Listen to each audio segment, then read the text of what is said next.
এই নবীপুর এলাকার মধ্যে এত সুন্দর জান্নাতের বাগানে আগন্তুক আমার মুসল্লি ভাই বাবারা বন্ধুরা, আপনারা কেউ জবানটাকে বন্ধ রাখবেন না, জবানটা ছেড়ে দিয়ে বলেন আমাদের জবান যিনি দিয়েছে তিনার নাম কি? ওই আল্লাহকে আল্লাহ বলে ডাক দিলে লাভ আছে না নাই? আল্লাহ বলে বান্দা ওয়াশকুরু নি'মাতাল্লাহি আলাইহি মিন কুনতুম ইয়াহু তা'বুদুন। আল্লাহ বলে বান্দা তোমরা আমি আল্লাহর নিয়ামতের শুকরিয়া আদায় করো যদি তোমরা আমি আল্লাহর ইবাদত করো। আমরা যারা মুসলমান আমরা নামাজ পড়ি আল্লাহর জন্য, রোজা রাখি আল্লাহর জন্য, হজ যাকাত দান সদকা সকল রকমের ইবাদত আল্লাহর জন্য। কথা বলেন ঠিক কি না? ওই আল্লাহর জন্য যেহেতু আমরা ইবাদত করি, আসেন আমরা ওই আল্লাহকে খুশি করার জন্য একবার ডান হাত তুলে উচ্চ কণ্ঠে ওই আল্লাহকে ডাক দিয়ে পড়েন আল্লাহ। এই আওয়াজ হয় নাই, মোহাব্বতের আওয়াজে বলেন আল্লাহ। দুইটা হাত তুলে পড়েন ইয়া রাসূলুল্লাহ, মোহাব্বতের আওয়াজে পড়েন ইয়া ওলি আল্লাহ। বাজান আমার, যেহেতু আল্লাহ তাআলার শুকরিয়া আদায় করার জন্য আজকের জান্নাতের বাগান মাহফিলের মধ্যে আমরা সবাই বসে গেলাম। এই জান্নাতের বাগান নবীপুর পশ্চিম পাড়া মোহাম্মদ বজলু মিয়া ব্যাপারীর বাড়ির প্রাঙ্গণে 9তম ওয়াজ মাহফিলে যারা উপস্থিত হইলাম, আমাদের উদ্দেশ্য কেউ আমাদেরকে টাকা দিয়াই না, এখানে ভাড়া করে বসায় নাই। মাহফিলের পরবর্তীতে সুন্দর তাবারুকের ব্যবস্থা করা হয়েছে। আমরা এই জন্য মাহফিলের মধ্যে আসি নাই, বসি নাই। যদি প্রশ্ন করা হয়, হে আমার দাড়ি পাকা বয়স্ক বাবারা, যুবক নওজোয়ান ভাইয়েরা, আপনারা কেন মাহফিলের মধ্যে আসলেন? সবাই বলবে হুজুর আমরা জীবনে গুনাহ করতে করতে আমাদের কলবটাকে আমরা অন্ধকার করে ফেলেছি, লুকে লুকে গুনাহ করেছি, আমাদের গুনার কারণে আমাদের কলবটা মুর্দা হয়ে গেছে। এই মুর্দা কলব নিয়ে যদি আমরা কবরে যাই, আল্লাহ তাআলার একটা পরিচয় হলো ইন্না বাতশা রাব্বিকা লাশাদীদ, নিশ্চয় আল্লাহ তাআলার ধরা হলো শক্ত ধরা। এই মুর্দা কলবওয়ালা মানুষ যদি কবরের মধ্যে যায়, ওই কবরের মধ্যে আপনাকে আমাকে পাকড়াও করা হবে, ধরা হবে। তখন আমরা আল্লাহ তাআলার কাছে ঠিকমতো কোনো জবাবদিহিতা করতে পারবো না। হে মুসলমান, লুকে লুকে গোপনে গোপনে গুনাহ করার কারণে আমাদের কলব লতিফে কলবটা একবারে ধ্বংস হয়ে গেছে। কিন্তু আমরা এই লতিফে কলবটাকে এখনো জিন্দা বানাইতে পারি না। আমরা দুনিয়ার সমাজে চলাফেরা করা অবস্থায় যা কিছু করি না কেন, কিন্তু আমরা আল্লাহ তাআলার ভয়টা আমাদের অন্তরে ধারণ করি না। এই জন্য এই জান্নাতের বাগান আল্লাহ তাআলার প্রশংসা করার জান্নাতের বাগান, এই জান্নাতের বাগান আল্লাহ তাআলার পেয়ারা হাবিব মুহাম্মদুর রাসূলুল্লাহ সাল্লাল্লাহু আলাইহি ওয়াসাল্লামের প্রশংসার জান্নাতের বাগান। যেহেতু আমরা এই জান্নাতের বাগান মাহফিলের মধ্যে বসে গেলাম, আমরা সবাই আল্লাহ তাআলার অধিক পরিমাণ প্রশংসা করব, অধিক পরিমাণ শুকরিয়া আদায় করব। হাদিস শরীফ যাচাই করে 6টা হাদিস শরীফের মধ্যে আমি দেখলাম আল্লাহ তাআলার প্রশংসা করার কারণে আমার আল্লাহ তাআলা বান্দাকে দুনিয়া এবং আখিরাতে 10টা পুরস্কার প্রদান করে।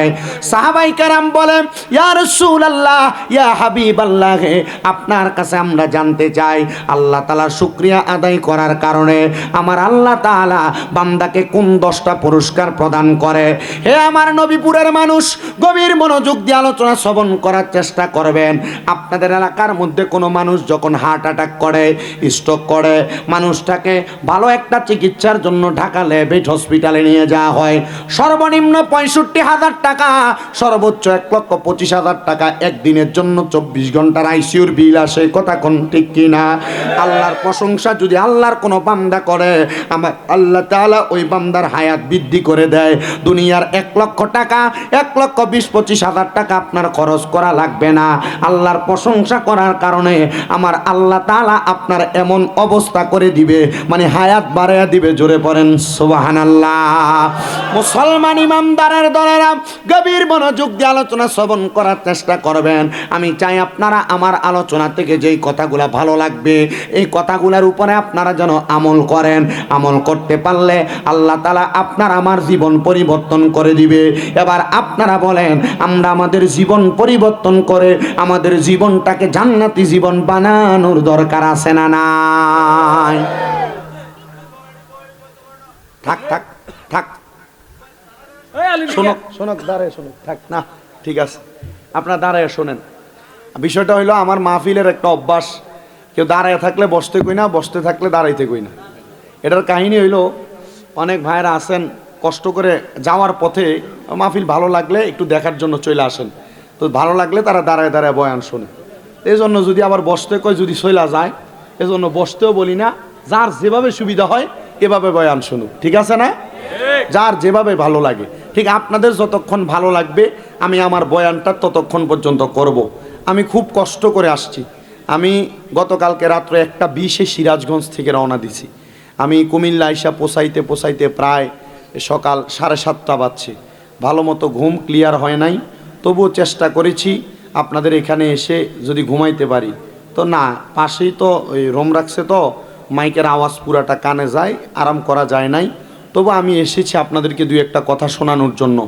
আমি এখানে যে বসছি, আমি যে কথাগুলো আপনাদের কাছে বলবো, আমার যে কথাটা আপনার ভালো লাগবে এই কথাটার উপর আপনি আমল করবেন। যে কথাটা ভালো লাগবে না, যাওয়ার সময় যে ব্রিক ফিল্ডের বড় সঙ্গী আছে এনে ফালাই দিয়ে যাবেন গা, এটা আগুনে ফুরা লেবো, ঠিক আছে না? আল্লাহ যেন আমাকে বলার আপনাদেরকে শোনার তৌফিক দান করে, পড়ে না আমিন।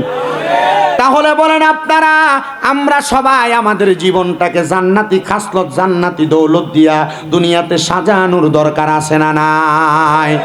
আল্লাহ রাব্বুল আলামিনের পেয়ারা হাবিব মুহাম্মাদুর রাসূলুল্লাহ সাল্লাল্লাহু আলাইহি ওয়াসাল্লাম নবীজির কাছে হযরতে আব্দুল্লাহ ইবনে আব্বাস রাদিয়াল্লাহু তাআলা আনহু বলে, ইয়া রাসূলুল্লাহ, ইয়া হাবিবাল্লাহ, আপনার কাছে আমরা জানতে চাই আল্লাহ তাআলা 10টা নিয়ামত দান করে আল্লাহ তাআলার প্রশংসা করার কারণে। তাহলে 1 নাম্বার নিয়ামত, আল্লাহ তাআলার প্রশংসা করলে আল্লাহ তাআলা বান্দার হায়াত বৃদ্ধি করে দেয়। এটা কোন আব্দুল্লাহ ইবনে আব্বাস? একটু ওনার পরিচয় শুনেন। ওনার একটা বড় পরিচয় হলো রঈসুল মুফাসসিরিন। পৃথিবীর জমিনে আব্দুল্লাহ ইবনে আব্বাসের পরে কিয়ামতের আগ পর্যন্ত যত মুফাসসির তৈরি হবে, আব্দুল্লাহ ইবনে আব্বাস রাদিয়াল্লাহু তাআলা আনহুকে না মানলে ওই ব্যক্তির তাফসীর শোনা জায়েজ হবে না।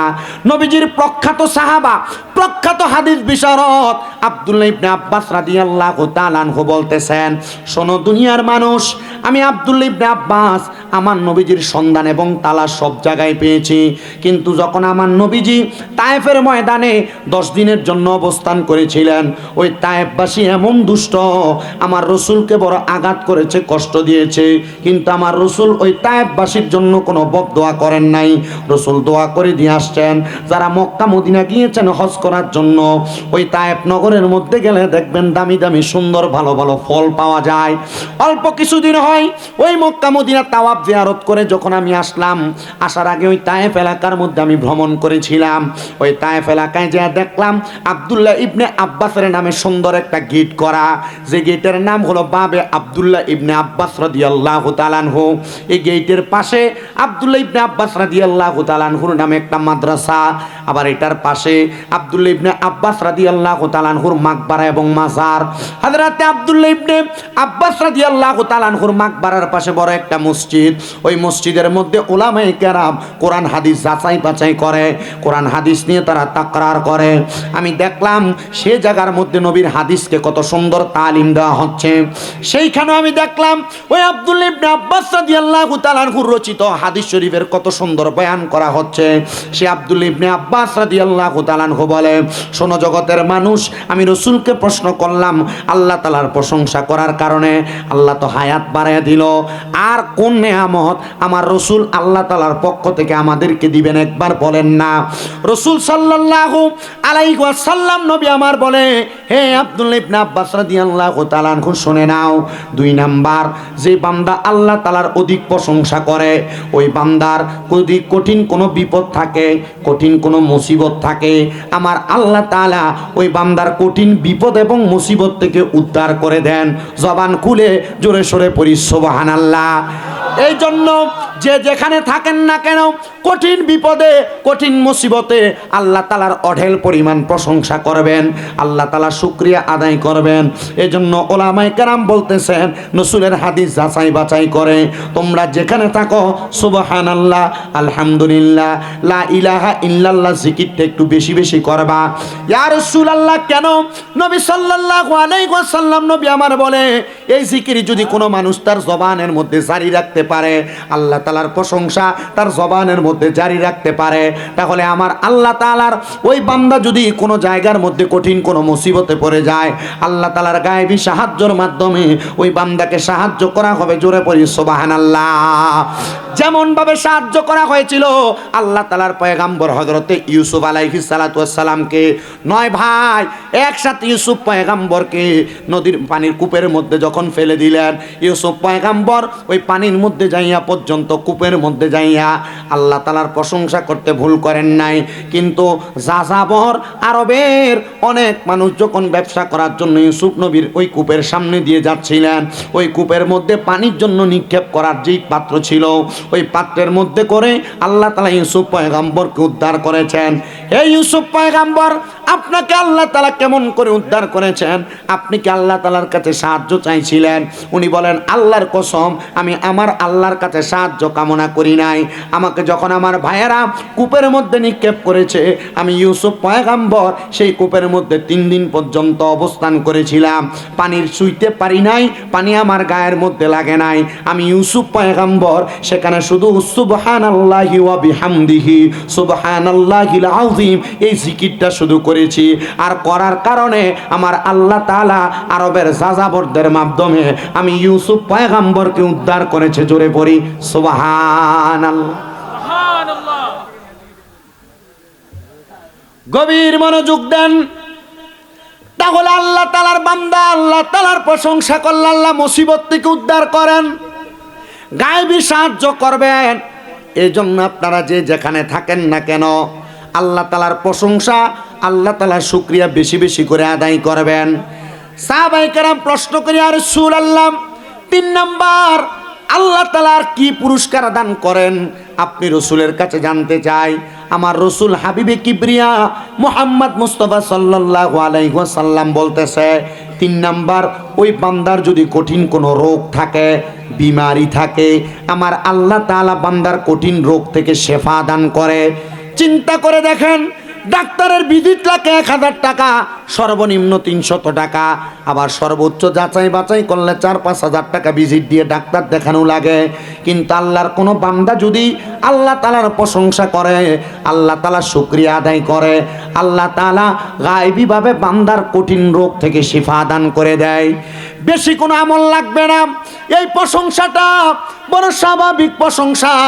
আপনাদের পার্শ্ববর্তী থানা তিতাস থানার একটা লোক বড় ক্যান্সারের মতো কঠিন রোগে আক্রান্ত। ডাক্তার বলেছেন আপনাকে ভারতের ভেলোরের মধ্যে পাঠানো লাগবে চিকিৎসা করার জন্য। ওই ব্যক্তি তিতাসের নাগেরচর এলাকার পার্শ্ববর্তী এলাকায় যখন আমি একদিন মাহফিলে গেলাম, দাসকান্দি মাহফিলে যাওয়ার পর আমার হাতের মধ্যে ধরে কান্না করে দিয়েছেন। বলছেন, হুজুর, ক্যান্সারের কোনো এই দুনিয়ার জমিনে আনসার নাই, মানে কোনো চিকিৎসা নাই, আমরা জানি। হুজুর, ডাক্তার বলেছে ভারতের ভেলোরে গিয়ে ভালোভাবে চিকিৎসা করা লাগবে। দোয়া করবেন আল্লাহ তাআলা যেন আমাদেরকে দুনিয়ার জমিনের মধ্যে শেফা দান করে। আর যদি শেফা না দেয়, আল্লাহ যেন কষ্ট না দিয়া ঈমানের সাথে আমি বান্দার মরণ দান করে। ওই বান্দা বলেন, আমি এই জন্য সব সময় সব আলেমদের কাছে দোয়া চাই। আমি বললাম, আব্বুজি, আপনি যে ডাক্তার দেখান, ডাক্তার আপনারা কি বলছে?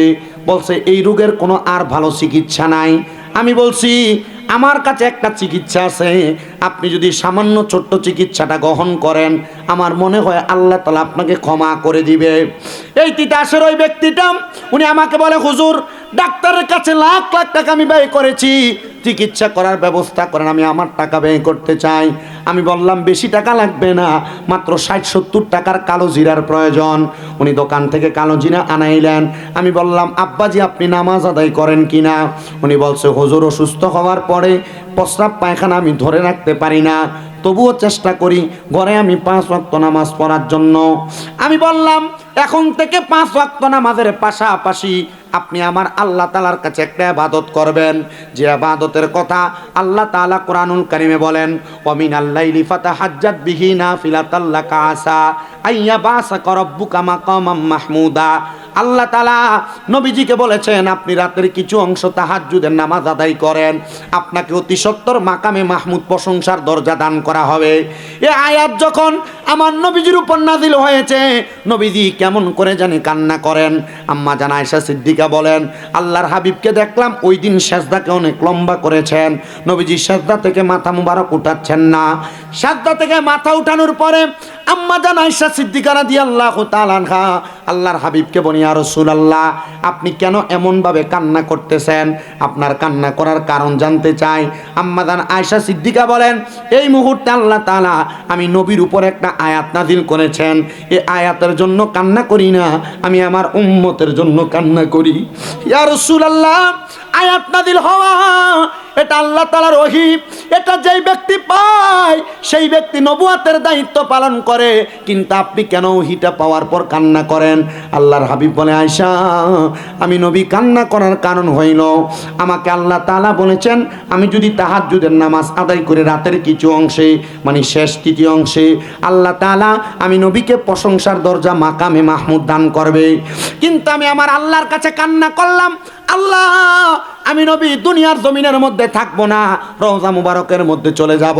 কিন্তু আমার উম্মতেরা আমি নবীকে বড় ভালোবাসবে, বড় মোহাব্বত করবে, এরা আবেগওয়ালা হবে। হাদিস শরীফে দেখলাম খাসাইসুল কুবরার 123 নম্বর পৃষ্ঠার মধ্যে হাদিস শরীফটা বড় সুন্দর করে দেওয়া। 4 জন বর্ণনাকারী একসাথে হাদিস বর্ণনা করেছেন। ওই উম্মত হবে সূর্য দেখে দেখে তারা নামাজের সময় নির্ধারণ করবে। কি দেখে? সূর্য দেখে দেখে তারা নামাজের সময় নির্ধারণ করবে। ওই উম্মত এমন হবে রসুলকে দেখার জন্য তারা বড় আবেগাফুল্লত হয়ে থাকবে। ওই উম্মতের আরেকটা খাসিয়ত হলো ওই উম্মত অল্পতে সন্তুষ্টি হয়ে যাবে। ওই উম্মতের আরেকটা খাসিয়ত হলো ওই উম্মত যখন ইবাদত করবে দুনিয়ার কোনো সম্পদকে লোভ করে করবে না, জান্নাত পাওয়ার জন্য করবে। সুবহানাল্লাহ। আম্মা জান আয়েশা সিদ্দিকা বলেন, নবীজি আমার কাছে এই কথাগুলো বলে বলে কান্না যখন করেন, আমি রসুলকে বললাম কান্না করার কারণ কি এখন খুঁজে পাইলাম। নবী গো, কান্না যে করেছেন আল্লাহকে আপনি নবীর দোয়া কবুল করেছি কিনা? নবী আমার বলে, আয়েশা শোনো, আমি নবীকে আল্লাহ তাআলা একটা ক্ষমতা দিয়েছে, মুস্তাজাবাতুদ দাওয়াত, মানে আমি নবীর যে কোনো দোয়া আল্লাহ কবুল করে। আমি নবী আল্লাহর কাছে হাত তুললে আল্লাহ তাআলা দোয়া কবুল করে। আমি নবী যখন চোখ মুবারকের পানিগুলো ছেড়ে দিয়ে দিয়ে কান্না করলাম, আল্লাহ তাআলার পক্ষ থেকে আমার উপরে হাদিসে কুদসি নাজিল হয়ে গেছে, আমার উম্মত যদি দুনিয়ার জমিনের মধ্যে তাহাজ্জুদের নামাজ আদায় করে, আল্লাহর কাছে কোনো দোয়া করে, আল্লাহ তাআলা তার সব দোয়া কবুল করে নেবে। ইয়া রাসূলুল্লাহ, উম্মত কি দোয়া করবে, এদের কি দোয়া কবুল করা হবে? এখানে আপনারা অনেকে আছেন যুবক ভাইয়েরা, অনেকে আছেন বিদেশ যাওয়ার চেষ্টা করেন, যাইতে পারেন না। আমি বলবো 5 ওয়াক্ত নামাজের পাশাপাশি তাহাজ্জুদের নামাজ পড়েন। অনেকে ব্যবসা করেন, বরকত হয় না, বলবো 5 ওয়াক্ত নামাজের পাশাপাশি তাহাজ্জুদের নামাজ আদায় করেন। পর্দার অন্তরালে অনেক মা বোনেরা বয়ান শ্রবণ করতেছেন, আপনাদের গর্ভে সন্তান আসেন না, এখানে ওখানে দৌড়াদৌড়ি না কইরা বন্ড সন্ড কবিরাজের কাছে না যাইয়া তাবিজ তোমার নাই না, আপনাদের কাছে আবদার হইল সলাতুত তাহাজ্জুদের নামাজ আদায় করেন। বলে হুজুর কেমনে? এক কবিরাজের এক ঘটনা আমি আমার উস্তাদের কাছে শুই না, আমার মাথাটা বড় অবাক হয়ে গেছে। হুজুর আমারে বলতেছে এক কবিরাজের একটা ঘটনা শোনা। আমি কইলাম হুজুর কি? কয় কবিরাজের কাছে এলাকার একজন মানুষ গেছে, তার বউ তার কথা শোনে না, এক কবিরাজের কাছে গেছে তাবিজ আনবার লাইগা। এ বাড়িতে যায় দেখে কবিরাজ ডেক মাছ দাসে। কবিরাজের কাছে গেছে কেন? বউ কথা শোনে না, তাবিজ আনবার লাইগা। বাড়ির যায় দেখে কবিরাজ ডেক মাছ দাসে।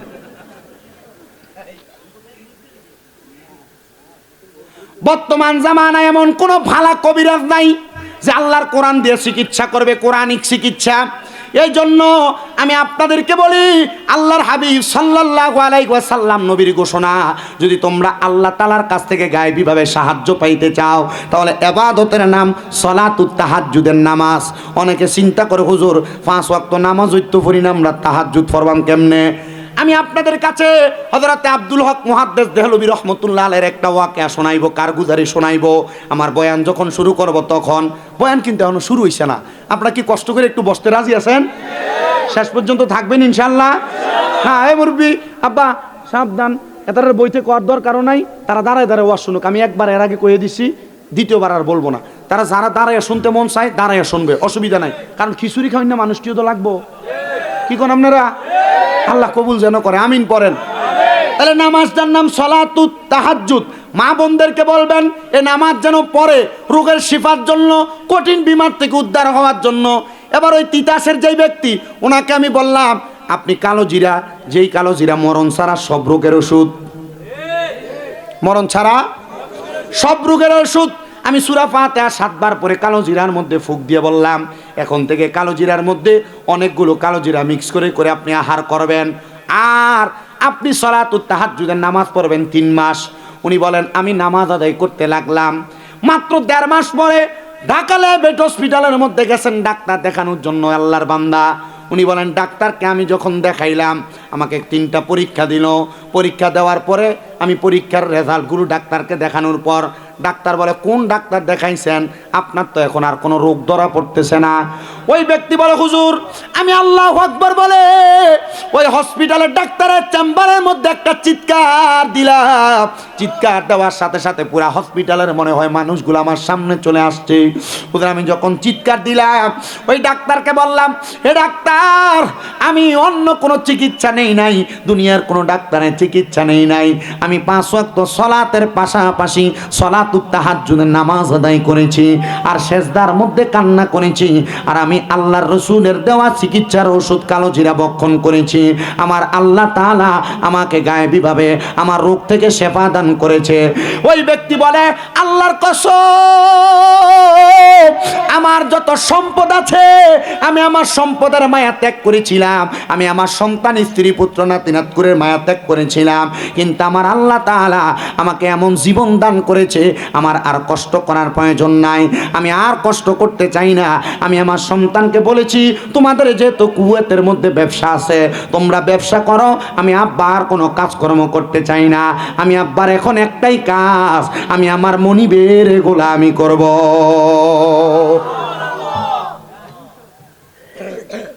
তাহলে আল্লাহ তাআলার যারা প্রশংসা করে ওই প্রশংসাকারী বান্দা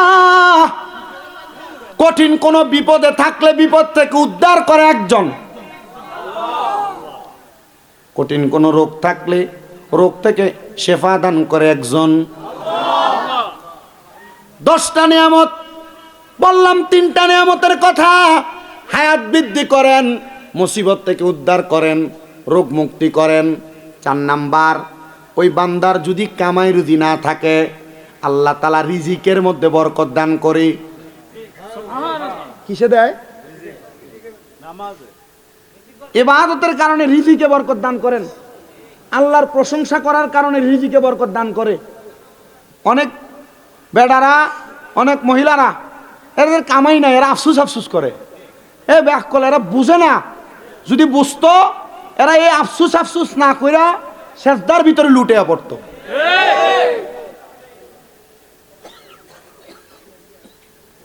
আমি সবার কাছে আবদার করব, ব্যবসা করেন বরকত হয় না, চাকরি করেন প্রমোশন হয় না, বিদেশ যাওয়ার চেষ্টা করেন যাইতে পারেন না, কঠিন রোগ মুক্তি পাচ্ছেন না, অনেক ডাক্তার দেখাইছেন কাজ হচ্ছে না, আল্লাহ তাআলার ইবাদতে আল্লাহ তাআলার প্রশংসায় মনোযোগী হন, গায়েবীভাবে আপনি আপনার সব সমস্যার সমাধান পেয়ে যাবেন।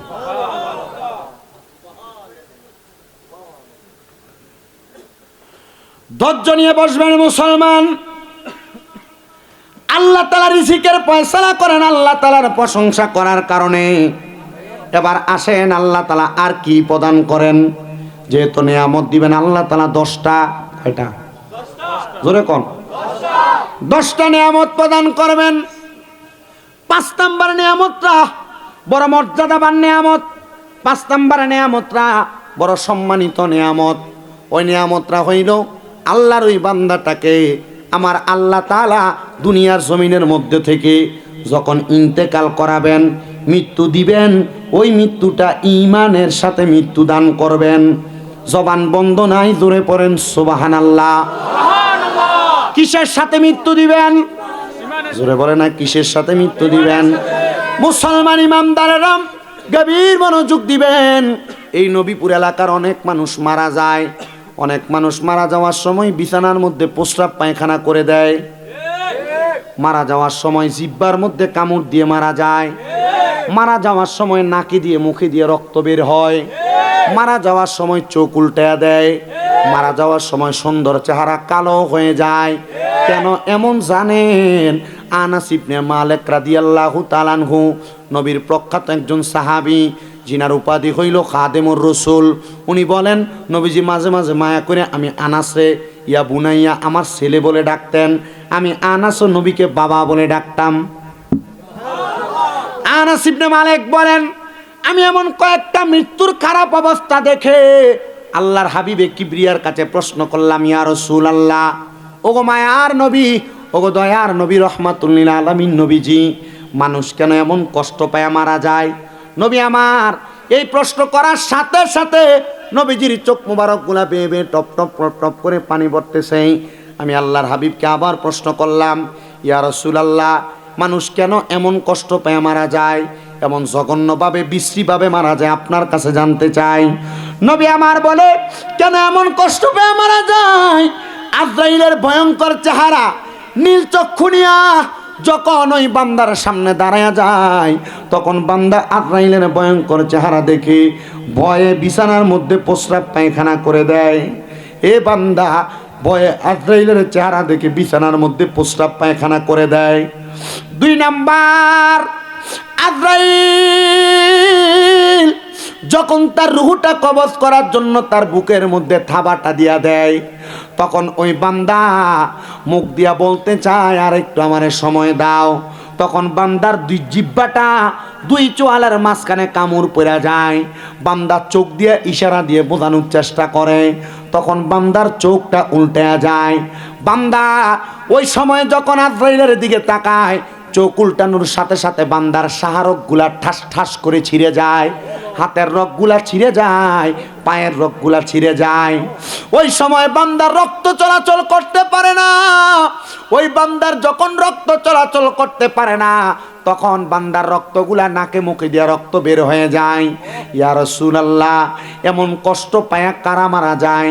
নবী আমার বলে, দুনিয়ার জমিনের মধ্যে বেনামাজি, দুনিয়ার জমিনের মধ্যে হারামখোর, দুনিয়ার জমিনের মধ্যে সুদখোর, দুনিয়ার জমিনের মধ্যে পরের হক হরণ করা ব্যক্তি, দুনিয়ার জমিনের মধ্যে দুর্নীতি করা ব্যক্তিগুলা এমন কষ্ট পায়া মারা যায়। এবার আপনারা বলেন, এমন কষ্টের মরণকে আমরা সবাই চাই নাকি? নবী আমার বলে, শুধু এই লাঞ্ছনা না, আমি কিন্তু আপনাদের কাছে রসুলের অনেকগুলা হাদিসের খণ্ড খণ্ড অংশ থেকে কথাগুলা বলছি বাবাজিরা। গত জুমার আগের জুমা আমি বয়ানগুলা রসুলের হাদিস থেকে নোট করেছিলাম। নবী আমার বলতেছে, যখন কোন এমন বদকার বান্দা মারা যায়, মারা যাওয়ার সময় ওই বান্দার রুহু যখন আজরাইল তার বুক থেকে টান দিয়ে হরণ করে নিয়ে যায়, তখন বান্দার সামনে আজরাইল ছাড়া আরো 2টা ফেরেশতা চলে আসে। ওই 2টা ফেরেশতার চক্ষু হলো নীল রঙের। কি রং? নীল রঙের চক্ষু। ওই 2টা ফেরেশতা ওই গুনাহগার বান্দার সামনে যখন চলে আসে, 2টা ফেরেশতা রুহুটা হাতের মধ্যে নেয় আজরাইলের হাত থেকে, কিন্তু 2 ফেরেশতার হাতের মধ্যে একটা রুমাল দ্বারা তারা নাকের মধ্যে এমন ভাবে চাপ দিয়ে রাখবেন। ইয়া রাসূলুল্লাহ, কেন ওই ফেরেশতাগুলা নাকের মধ্যে তারা রুমাল দ্বারা চাপ দিয়ে রাখবে? নবী আমার বলতেছে, নাকের মধ্যে চাপ দিয়ে রাখার কারণ হইল, এ বান্দা গুনাহ করতে করতে, সুদের টাকা খাইতে খাইতে, পরের হক খাইতে খাইতে বান্দার রুহুটা দুর্গন্ধযুক্ত রুহু হয়ে গেছে। মনে হয় নবীপুর এলাকার মধ্যে একটাও সুদখোর নাই, মনে হয় নবীপুর এলাকার মধ্যে মানুষের জমি দখল করেন না, খাওয়েন না, একটাও নাই। সারা বাংলাদেশের জমিনে সব এলাকার মধ্যে 2-1টা এমন হারামখোর জমি দখল করনেওয়ালা, দুর্নীতি করনেওয়ালা আছে। এটার কারণ হইল বাংলার সমাজের মধ্যে কোরআনের আইন বাস্তবায়ন না হওয়া। যদি কোরআনের আইন বাস্তবায়ন হইতো, কোনোদিন মানুষ দুর্নীতির দিকে তার হাত বাড়াইতো না, কদম বাড়াইতো না। এই জন্য মুসলমান সবার কাছে আমার আবদার হইল, আপনারা দুনিয়াতে চলাফেরা করা অবস্থায় যা করেন আর না করেন, আপনারা যে দুনিয়াতে চলাফেরা করা অবস্থায় হারাম কাজ, বদ কাজগুলা করেন, অথবা যারা বদ কাজ করে তাদের সাথে সম্পর্ক রাখেন, এদের জন্য আপনার কিন্তু কবরের মধ্যে শাস্তি কম হবে না। ভোটটা দেন, দেওয়ার সময় সাবধানে দিয়েন। যেই ব্যক্তিরে ভোটটা দিছেন ওই ব্যক্তিরে ভোটটা দেওয়ার কারণে ওই ব্যক্তি যদি কোনো দুর্নীতি করে তার দুর্নীতির গুণ আপনার আমল নামে আসবে। এজন্য কারা কোরআন হাদিস দিয়া দেশ চালাইবো এদের দিকে তাকায় আপনি ভোটটা দিবেন। আর নাইলে কিন্তু গুনাডি আপনার কান্দ আইব। বুঝতে পারছেন? এই যে রাজনীতির মাঠের মধ্যে অনেক ছড়াছড়ি, ফাড়াফাড়ি, দফাদফি, মারামারি চলে। এক দল যাওয়ার পরে আরেক দল ওই দলের বাড়িও ভাঙচুর করছে। আবার এখন মামলার ব্যবসা চলতাছে। এই দলের মামলা দেয়, তুই যদি 3 লাখ দেস তোর নাম কাটাইয়া দিমু। তো লাভ হইল কি? ওই দল যে তো মানুষের অত্যাচার করছে, তোমরা তো অত্যাচার করতেছ। এটার আমি চিন্তা করলাম, আমি যে ভোটার হওয়ার পর থেকে ভোট দিছি না, বালা কামই করছি। বলে কারণ কি? বলে আমি কি ভোট দিয়ে গুনাহগার হবো নাকি? এখন আমি ভোট দিলাম, মনে করেন মেম্বার সব না মেম্বার রে, মেম্বার আপনি কিন্তু রাগ করেন না, আমি উদাহরণ দিতেছি। মনে করেন ভোট দিলাম মেম্বার রে, মেম্বার যদি কোনো দুর্নীতি করে, আমি ভোট দেওয়ার কারণে মেম্বারের দুর্নীতিরে সাপোর্ট দিলাম, মেম্বারের দুর্নীতির গুণে আমার কান্দে।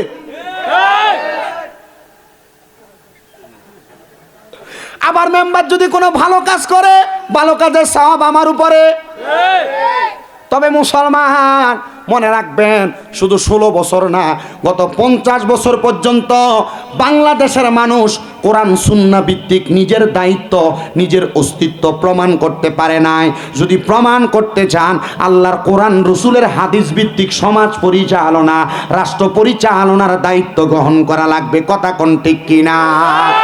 আমি আল্লাহর কাছে নামাজ পড়ে দোয়া করছি, আল্লাহ এখন তো ইন্টার্নি সরকার, তত্ত্বাবধায়ক সরকার, বাংলাদেশের প্রখ্যাত জায়গাগুলো এখন খালি আছে। আল্লাহ এই জায়গাগুলোর মধ্যে তুমি আর কোনো জালেমরে বসাইও না।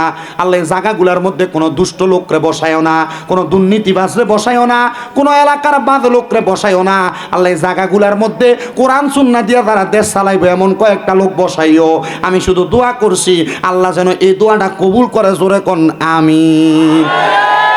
এটা আপনি কষ্ট পাইতেই থাকবেন দুনিয়ার সমাজে যতদিন বাঁচবেন। এই কষ্টের উপর আপনার জীবন চলবে। এই কষ্টের সাথে আপনি যদি জিহাদ করে মুজাহিদ হয়ে বাঁচতে পারেন, আপনার জিন্দেগি হবে মুজাহিদ হিসেবে কবরের জিন্দেগিটা জান্নাতের জিন্দেগি বানিয়ে কবরে যাইতে পারবেন। আল্লাহ যেন আমাদের সেই সফলতার জিন্দেগি দান করে পড়েন, আমিন।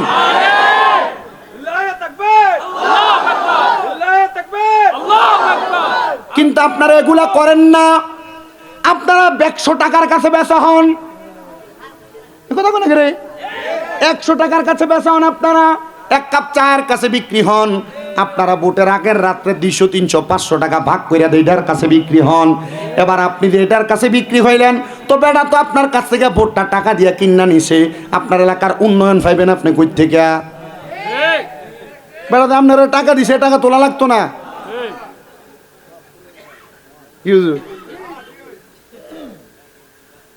কে কেমনে দেয়?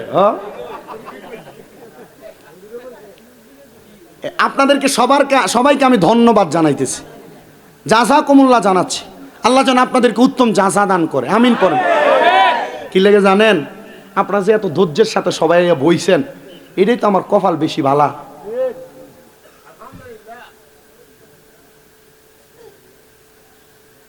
আল্লাহ যেন কবুল করে, জোরে পড়ে না আমিন। তাহলে মরণটা বালা মরণ না খারাপ মরণ? একজন লোক যাবেন মাহফিল কমিটির, এর একটা ফাগলা আছে যেটা বাসি প্যাঁপও করতেছে, ওইটারে একটু কন্ট্রোল করেন। আর ভাললে নাইলে এনাই না বয়াইন।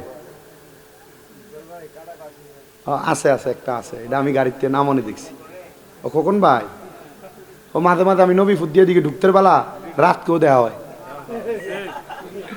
এই দন্ত সাহেব ওই যে দিয়া রাতকেও মাঝে মাঝে দেওয়া হয়। আবার মাঝে মাঝে ওই যে আপনার কোম্পানিগঞ্জ মাঝখান দিয়া নবীনগরের দিকে ঢুকতে জায়গাত এনও দেওয়া হয়। অন্তে বালা ড্রাইভার যায় বাসি হরন দিয়ে প্যাঁপও করে, মেহনত করে, কষ্ট করে। আমি মোটামুটি নবীপুর ওই যে দাদার বাইর মাহফিলে এসছি 2 বার, মোটামুটি এর সাথে দেখা হয়েছে। এরপরে আপনাদের এখানে এলাম দেখা হইলো, ইন্ডিয়া রহিমপুর এলাম দেখা হইলো, কয়েক জায়গা তার সাথে দেখা হয়েছে। দোয়া করবেন যারা মনে করেন একটু এমন অ্যাবনর্মাল বা পাগলের বেশে থাকে, এদের সাথে কখনো খারাপ ব্যবহার করবেন না। কেন? রসুলের হাদিস ইবনে মাদা শরীফ 303 নম্বর পৃষ্ঠায় আল্লাহর হাবিব বলছেন যে ক্বালা রাজুলুন দাঈফুন মুস্তাদআফুন যু তিমরাইনি লা ইউবাহু লাহু লাউ আকসামা আলাল্লাহি লা বাররা। এমন পাগল টাইপের ব্যক্তি যারা, তোমরা এদের সাথে খারাপ ব্যবহার, মন্দ ব্যবহার করবে না। কেন? এই ব্যক্তিদের যে কাপড় এলোমেলো, চুল এলোমেলো, এরা জান্নাতের বাদশা হবে। কিসের বাদশা হবে? জান্নাতের বাদশা। তো হারামখোর নাই এমন কোন এলাকা নাই, সুদখোর ঘুষখোর পরের হক মাইরা খাওয়ান না এমন লোক নাই, কোন এলাকা নাই। আবার নামাজও পড়ে হারামও খায় এমন লোক নাই। হ্যাঁ, বর্তমান সমাজে এমন অবস্থা যে বেটা সুদ খায় এটারে বানায় মসজিদের সভাপতি, যে বেটা গোশ খায় এটারে বানায় সেক্রেটারি। যদি জিগায় সুদখোর আর গোশখোর রে কেন মসজিদের সভাপতি সেক্রেটারি বানাইলা, কই এ বেটা মসজিদের এসিডি দিছে আর লাগা, মসজিদের টাইলস গুলো দিছে আর লাগা। কথা বলেন না কেন? কথা কইতাছি খারো। এলাকার সর্দারি মাতাব্বরির দায়িত্ব এই সুদখোর আর ঘুষখোর গুলারে দেওয়া হয়।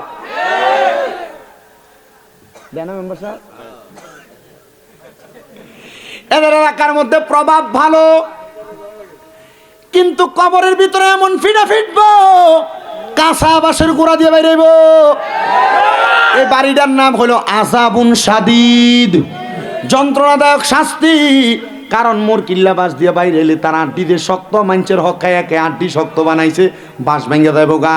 কাঁচা বাঁশের গোড়া হইলে গিরাডি কাঁচা কাছাই থাকবো, বাড়িটা দিলে একটু সাইড তার বাড়িটা লাগবো। এই শাস্তির নাম হলো আযাবুন শাদীদ।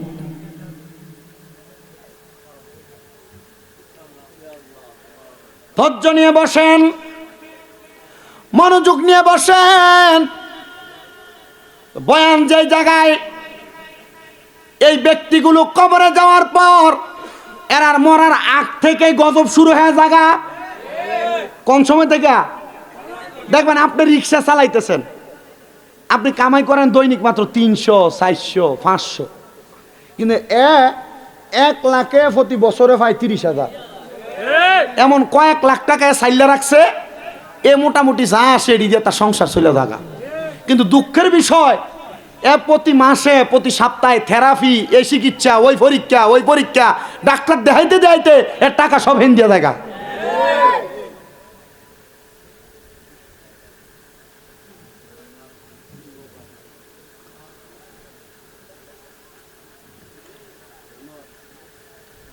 মনোযোগ দেন আপনারা। তাহলে ওই ব্যক্তিগুলা কবরে যাওয়ার পরে ফেরেশতাদের নাকের মধ্যে রুমাল থাকবে, রুমাল। ওই ফেরেশতারা বলবে এ বান্দার শরীরটা, এই বান্দার রুহুটা একবারে দুর্গন্ধযুক্ত রুহ হয়ে গেছে। এবার ওই দুই ফেরেশতা আজরাইলের হাত থেকে রুহুটা নিয়া ওই বান্দাটারে আসমানের দিকে নিবে। আসমানের মধ্যে ডান দিকে 19 জন, বাম দিকে 19 জন ফেরেশতা দাঁড়ায় থাকবে। কিন্তু ওই ফেরেশতারা ওই বান্দার রুহুকে দেখে তারা ফু ফু থুতু নিক্ষেপ করবে। 2 জন ফেরেশতা জিজ্ঞাসা করবে এই বান্দার রুহুর দিকে তোমরা কেন এত ফেরেশতা থুতু নিক্ষেপ করো? কারণ কি জানতে চাই। বলে তোমরা নাকে কেন রুমাল দিলা? বলে কারণ হইল এ বান্দার রুহু দুর্গন্ধযুক্ত রুহু, এই জন্য বান্দাটার রুহুর দুর্গন্ধ আমরা সহ্য করতে পারতেছি না, নাকে রুমাল প্রদান করলাম।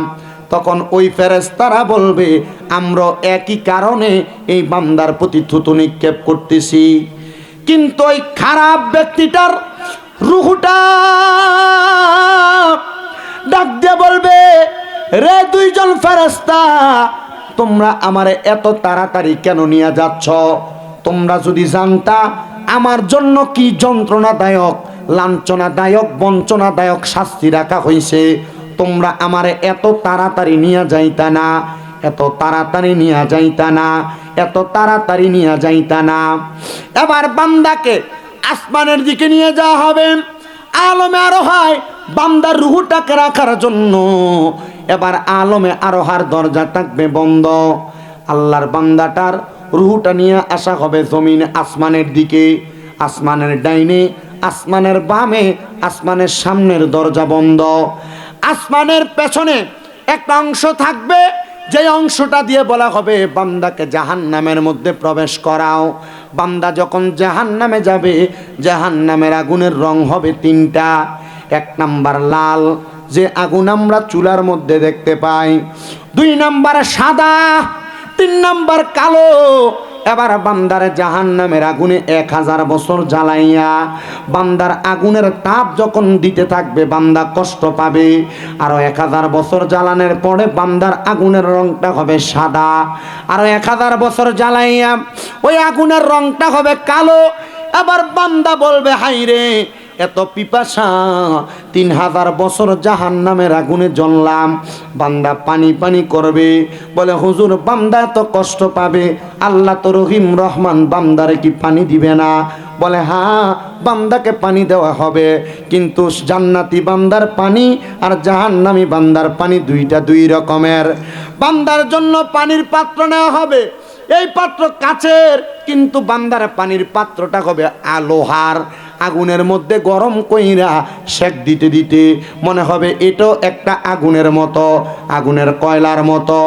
এবার ওই লোহার গরম পাত্রটার মধ্যে জাহান্নামীদেরকে জাহান্নামীর মধ্যে জ্বালাইয়া পুরাইয়া যে রক্ত এবং পুষগুলা হইছে, ওই রক্ত পুষগুলা এই পানির পাত্রটার মধ্যে নিয়া জাহান্নামীকে দেওয়া হবে, নাও পান করো।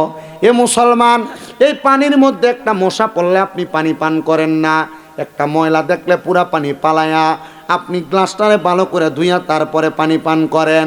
কিন্তু জাহান্নামীকে অন্যান্য ব্যক্তির আগুনে ফুরাইলে যেই রক্ত আর পুজ আসবে এগুলা দেওয়া হবে, বান্দা তুমি পান করো। কেমনে খাইবা? পারবা না। হাদিস শরীফে এই পানিরে বলছে তিনাতুল খাবাল। কি? তিনাতুল খাবাল। এই পানি বান্দাকে দেওয়া হবে, বান্দা পান করো। হারাম খাইতে সাবধান, পরের হক খাইতে সাবধান, ওজনে কম দিতে সাবধান, গুনাহ করতে সাবধান। এবার কেমনে আপনি ভালো পথে চলবেন, কেমনে আপনি খারাপ পথে চলবেন, সিদ্ধান্ত আপনার। অনেকে চিন্তা করে হুজুর একটা গজলও কইলেন না, জিকির আজকারও করলেন না, আমরা একটু গজল জিকির আজকার শুনতে যাই। আমি আমার ওয়াজটা শেষ কইরা দুরুদ সালাম পইরা জিকির আজকার কইরা দোয়া কইরা তারপরে ছুটি দিব, রাজি?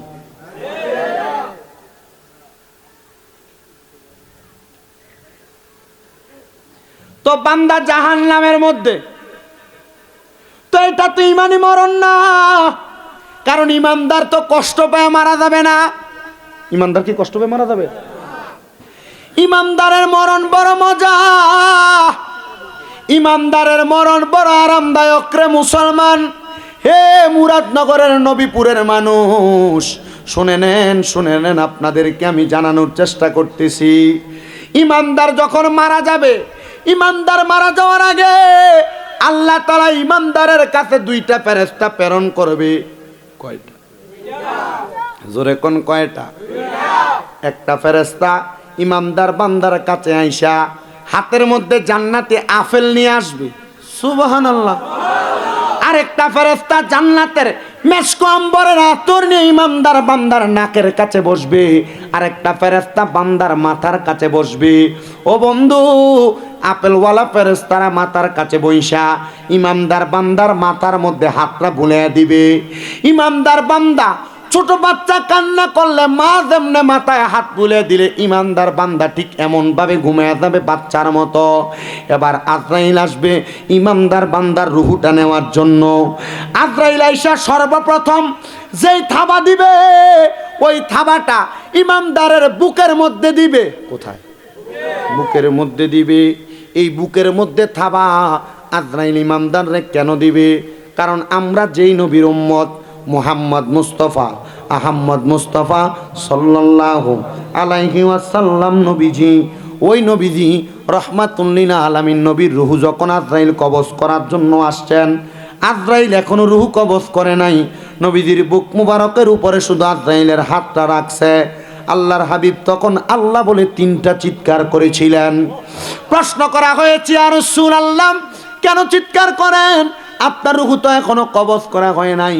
নবী মুহাম্মদ মুস্তাফা সাল্লাল্লাহু আলাইহি ওয়াসাল্লাম নবী আমার বলে, শোনো রে, আজরাইলের হাতটা বুকের উপর পড়ার কারণে আমি নবী রহমতের নবীর কাছে মনে হইল 7 সমুদ্রের যত বড় বড় পাহাড় আছে সব পাহাড়গুলা মনে হয় আমার বুকের উপর চাপায়া দেওয়া হয়েছে।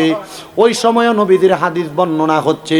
আম্মা জান ফাতেমাতুজ জাহরা রাদিয়াল্লাহু তাআলা আনহা বর্ণনা করতেছেন, তিনি বলেন নবীজি তখনও জানতে চাইলেন, রে আজরাইল, আমার উম্মতকে কি এমন কষ্ট দিয়ে মারা হবে নাকি? উম্মতকে কি এত আঘাত দিয়ে মারা হবে নাকি? ইয়া রাসূলুল্লাহ, উম্মত যদি আপনার দেখানো পথ, আপনার দেখানো মত মোতাবেক চলাফেরা না করে আপনার উম্মত কেমন কষ্ট দেয়া হবে? নবী আমার বলেছিলেন, আজরাইল, আমার সব উম্মতের কষ্ট আমি নবীরে দাও, তবে আমার উম্মতের এত কষ্ট দিও না, আমার উম্মত এত কষ্ট সহ্য করতে পারবে না। তখন আল্লাহ তাআলা ঘোষণা করেছে, হাবিব, আপনি আপনার উম্মতদেরকে জানায়া দেন, আপনার উম্মত যদি ঈমানওয়ালা হয়, ঈমানের দৌলতে ধনী হয়, আপনার উম্মত যদি আমলওয়ালা হয়, আমলে তার জীবনটার সুন্দর করে সাজায়, তাহলে তার এমন কষ্ট পাওয়া লাগবে না, কষ্ট পাওয়া লাগবে না, সে মুমিন হয়ে মারা যাবে। এবার আজরাইল ইমানদারের বুকের মধ্যে যখন আক্রমণ চালাইব, বুকের সামনে দিয়ে আরো 2 জন ফেরেশতা আগমন করবে। এ আজরাইল, ইমানদার বান্দার বুক দিয়ে তো রূহ কবজ করা যাবে না, কারণ ইমানদার বান্দার বুকের মধ্যে সদা সর্বদা আল্লাহ রসুলের মোহাব্বত ছিল। এবার নবীপুর পশ্চিম পাড়ার মাহফিলের মানুষ আপনারা বলেন, আমরা সবার অন্তরের মধ্যে আল্লাহ রসুলের মোহাব্বত আছে না নাই? মোহাব্বত আছে ঠিকই বলছেন, কিন্তু নামাজের দিক দিয়া নাই। হারাম কাজ, বদ কাজ যা হয় আমরা মানুষকে দিয়া হয়। আল্লাহ যেন এমন কাজ থেকে আমরা হেফাজত করে, আমিন কোন। একজনও বলতে পারবে না আমার গুনাহ নাই, একজনও বলতে পারবে না আমার কোনো বদ কাজ নাই, আমার কোনো গুনাহ নাই। কিন্তু কয়েকদিন আগে একজন তরুণ আলেমের একটা ভিডিও দেখলাম। পূর্বের একজন এমপি মহাদয়, যিনার নাম কাদের সিদ্দিকী, এ মাইকের সামনে কইতাছে, আমার কোনো গুনাহই নাই, আমি কোনো পাপই করি নাই, আমি কোনো গুনাহই করি নাই। আর যেই ব্যক্তি এই কথা ডাইরেক্ট বলে আমি কোনো গুনাহ করি নাই, এই ব্যক্তির মুখের দাড়িটি ফোম শেভ করা।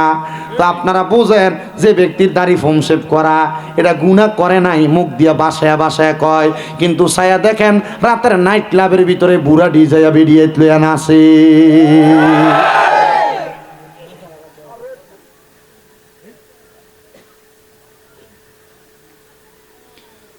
শোনেন মুসলমানের দল, কষ্ট হইতেছে না? আছেন কতক্ষণ? ঠিক আছে, কয়টা বাজে?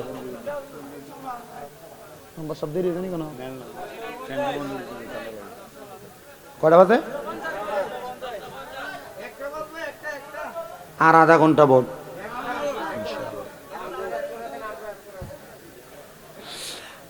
খিচুড়ি না ঠান্ডা হয়ে দেবো গা?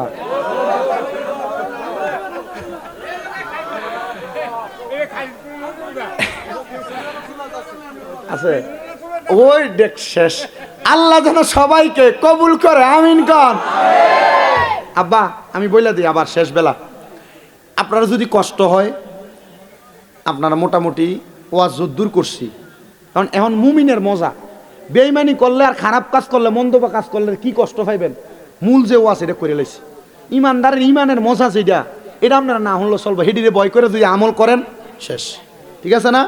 ওয়াজ এনে তো ইমানদারের মজার কথা কন লাগে, কারণ অনকালার বেরিয়ে ইমানের মজার কথা পাইবে দূরের কথা, কোম্পানি গজ বাজারটা আউরে এলায় কি কথা কন না কে রে? ইমানের মজা বেড়ারও কইতেছি আমরা, বেড়া আবার এত ভালো না, আমরা লবণ আনতে দেরি হইলে লবণ পানির গ্লাস মেলা আমার থোতা বেরিয়ে।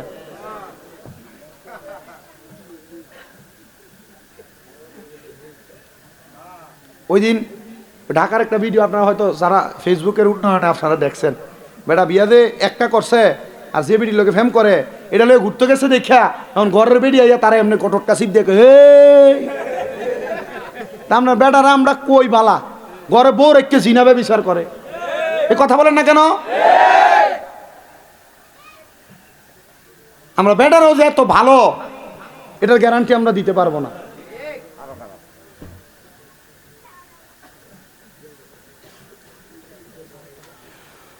ইমানদারের মরণ কি? অন্তরে বিশ্বাস ভালোবাসা থাকতে হবে আল্লাহ এবং তা লাগবনি, আমরা আসেনি না। আল্লাহ এবং রসুলের ভালোবাসা থাকলে নামাজ ছাড়বে না, বদ কাজ করবে না, বাজে কাজ করবে না, খারাপ কাজ করবে না, মন্দ কাজ করবে না। যদি করে মনে করবেন তার এটার ভিতরে ঘাটতি।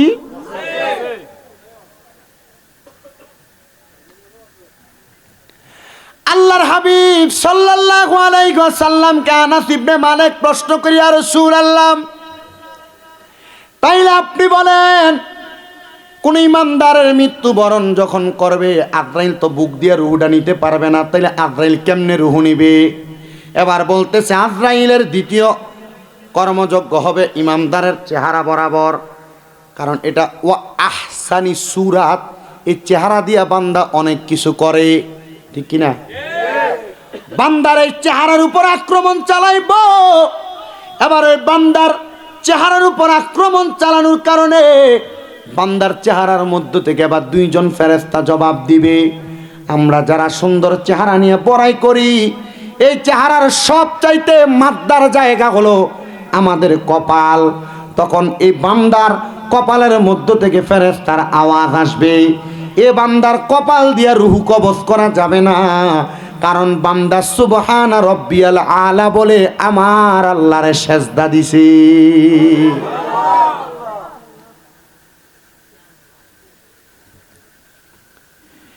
এবার আজরাইল এবার কর্মযজ্ঞ চালাইবে বান্দার ডান দিকে। ডান দিকে যখন আক্রমণ করবে, এবার ডান দিক থেকে আওয়াজ আসবে, রে আজরাইল, এই বান্দার রুহু তো ডান দিক দিয়ে কবজ করা যাবে না। বলে কেন? কারণ বান্দার দান সদকা বেশি, এই জন্য বান্দার ডান দিক দিয়ে রুহু বাহির করা যাবে না।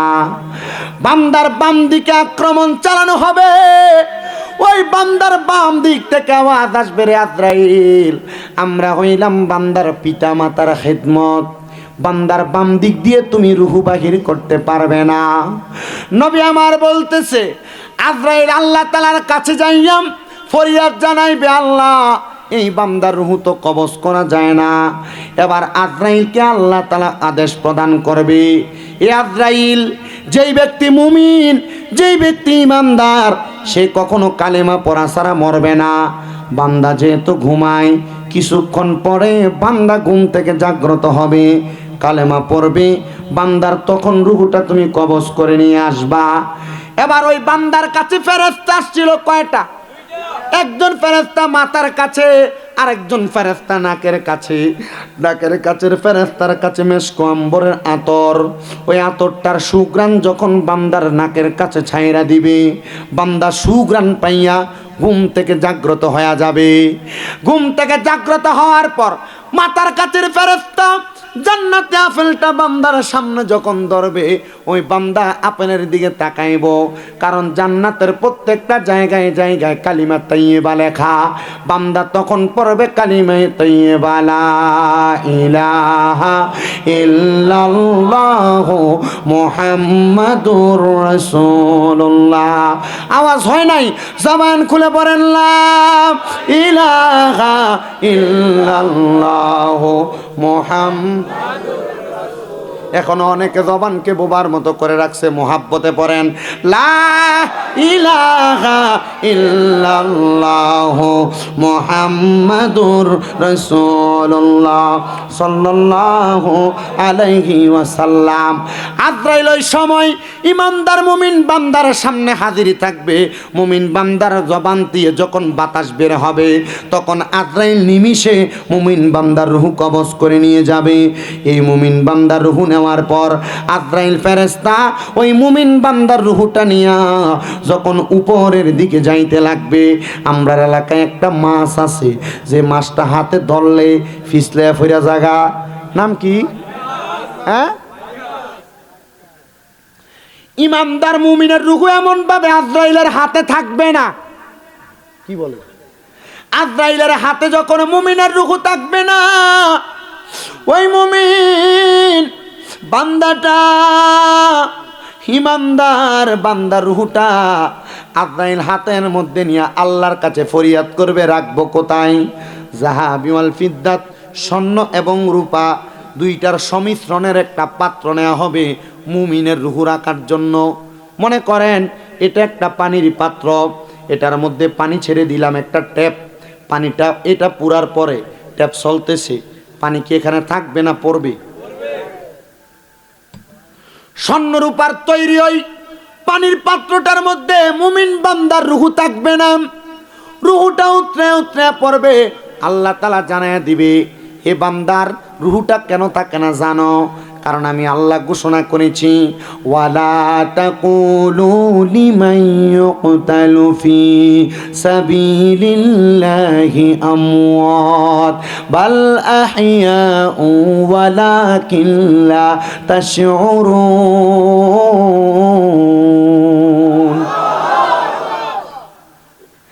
যারা মুমিন তারা মরে না, যারা নেককার তারা মরে না। বলে কেন তারা মরা না কেন? আল্লাহ কয় বাল আহইয়াগুন, তারা জিন্দা, ওয়ালাকিন লা তাশউরুন। এদেরকে যারা মুর্দা বলে তারা নির্বোধ, তারা বোকা, এরা বুঝে না বিদায় আল্লাহর নেককার বান্দাদেরকে এরা মরা বলে সাব্যস্ত করে। হে মুসলমান, আপনি যদি মারা যান, আপনি মারা যাওয়ার পরে আপনার লাশ পচবে না, আপনার কাফনও পচবে না, আপনার কাফনের কাপড়ের মধ্যে কেউ টাচও করবে না।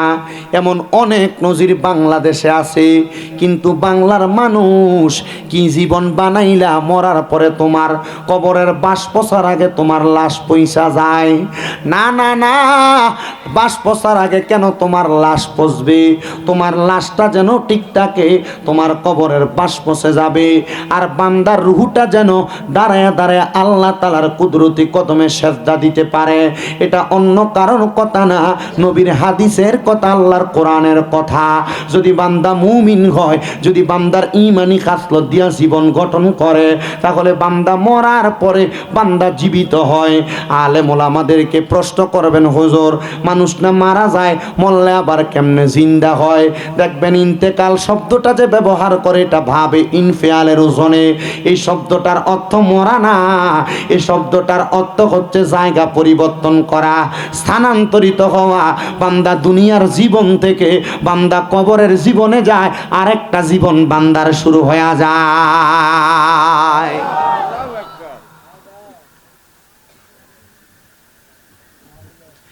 বান্দার রুহুটা আবার বান্দাকে ফিরিয়ে দেয়, কিন্তু এর মাঝামাঝি দুইজন ফেরেশতা বান্দার রুহু নিয়ে যায়।